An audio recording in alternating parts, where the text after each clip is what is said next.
សេចក្តីជូនដំណឹងរបស់មន្ត្រីធនធានទឹកនិងអូតូនិយមខេត្តត្បូងឃ្មុំស្តីពីការចាប់ផ្ដើមរដូវវស្សាឆ្នាំ2026នៅក្នុងភូមិសាស្ត្រខេត្តត្បូងឃ្មុំ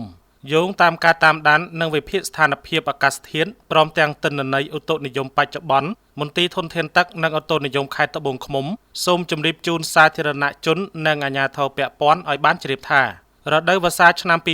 2026នឹងត្រូវបានព្យាករណ៍ថាចាប់ផ្ដើមនាថ្ងៃទី18ខែឧសភាឆ្នាំ2026តទៅក្នុងអំឡុងពេលដើមនិងពាក់កណ្ដាលរដូវវស្សាអាចមាន 1. ភ្លៀងធ្លាក់មធ្យមទៅច្រើនជាបន្តបន្ទាប់ 2. មានផ្គររន្ទះនិងខ្យល់កន្ត្រាក់នៅតំបន់ខ្លះ 3. អាចមានចំនួនទឹកភ្លៀងក្នុងតំបន់ទំនាបឬទីប្រជុំជន 4. អាចមានកូនរដូវប្រាំងនៅក្នុងខែកក្កដានិងខែសីហា